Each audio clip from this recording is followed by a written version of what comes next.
Hi, and welcome to Coach's Corner, where systems matter and both personal and professional learning and development is beneficial for everyone and essential for some. As always, please like, subscribe, comment, share, and hit the notification bell.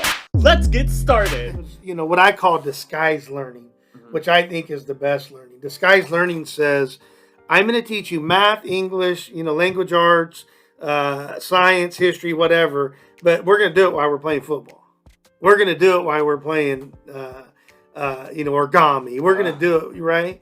Because as you well know, an inverse operation means Jack Diddley squat in the real world. Yeah. But what about percentages? Is that a big deal? No. What about critical thinking? Is that a big? What about? Yeah. So we used to try to focus our kids there, but we do it in a disguised way. Make it fun. Yeah, we're gonna go not just fun, but it could be serious. Oh. But it was disguised. It was like, dude, did you know? At the end, we'd be like, hey, did you know you learned math? What do you mean?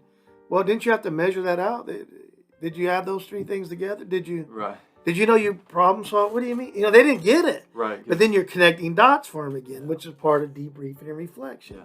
Help them to connect. So sometimes they can't connect their own dots. Sometimes they can. Right. But if not, then you connect the dots for them. And Yeah. they're like, it's pretty good stuff, right? Yeah. So we used to do a lot of disguised learning. Got it. And so then after club enrichment was academic.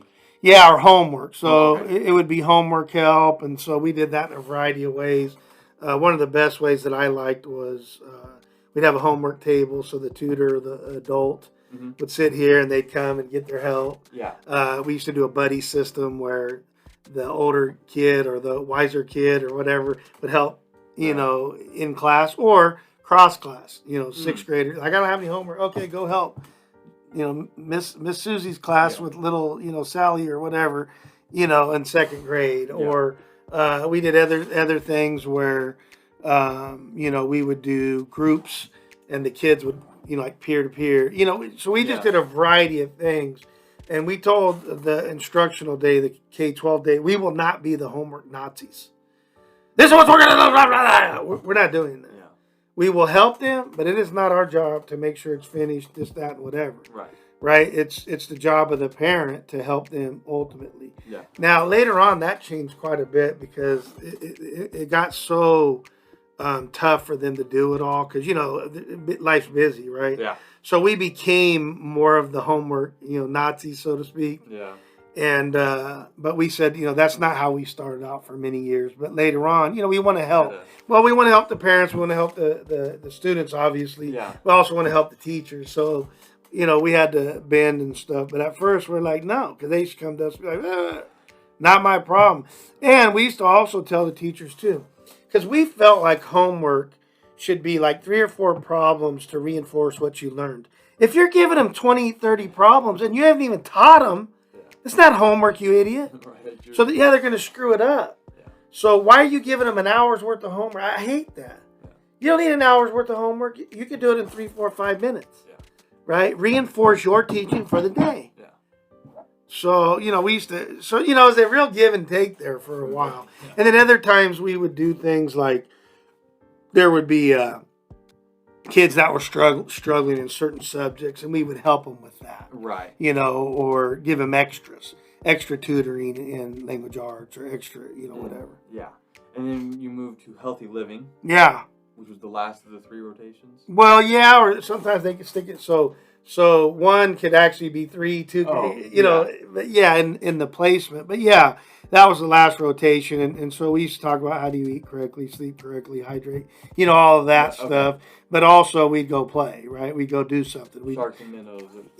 Something, movement, right? Nice. Get them moving. And so it wasn't always about a sport because those kids were getting enrichment. But maybe it was walking or stretching or, stuff like that. And we did sports too, but most of it was just, I used to tell my 8th grade kids, and we were in the ghetto. I forget the organization. I wish I'd give them a shout out, but we contacted so many years ago. We contacted them. 500 golf clubs show up on our doorstep, and the wiffle balls. And so I taught our kids how to golf. Now I don't know whether they're going to golf or not, but I know they're not going to play football forever. Yeah. Right. So we used to walk. I say you could walk your whole life. Yep. And golf.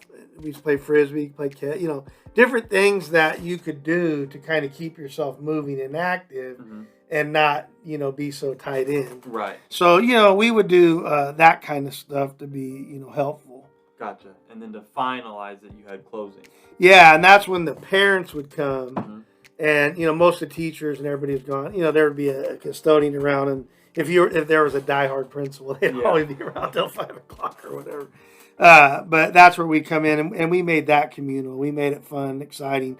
So we would usually do games at the end, but again, strategic games, not just an activity, but chess. Yeah. How do you get 4 moves ahead, and how do you relate that to life? Yeah. Right, different things of that nature. And so then the parents would come in, and all of a sudden the parents start playing chess with their kid. Right. Trash talk, right? But that was fun. Yeah. Because it brought the community together. Because, most kids, their parents are in. Come on, like we got to go, right? Yeah. And so it was cool to see, like, some of the, whether they're blue collar, white collar, but some of the blue collar guys, like big old rough and tumble oil field coming in, looking hardened criminals, mad at the world, and then they'd be sitting there playing Rainbow Bright with their kid, or whatever. I don't know, but high fiving and stuff. And we thought, man, what a great time to be able to bring community together. Right. And then just tying everything up, for the next day, kind of like a transition. Yeah, it's because for the most part, the kids were doing their own thing. Yeah. A couple supervisors around, then they'd rotate. Everybody else was getting the next day ready. Ready. Got it. Gotcha. If you need to contact Brett or Coach, please do so on his social media accounts, email, and or text. You can find that information in the description below. Again, please like, subscribe, comment, share, and hit the notification bell. Thanks, and we hope you enjoyed.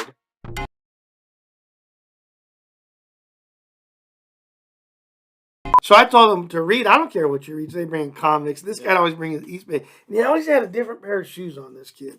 And again, we're in the ghetto, right? Yeah. And I'm like, this does not add up. And this is like a $120 pair of shoes. Back then. Yeah. That's like a $500 pair of shoes now.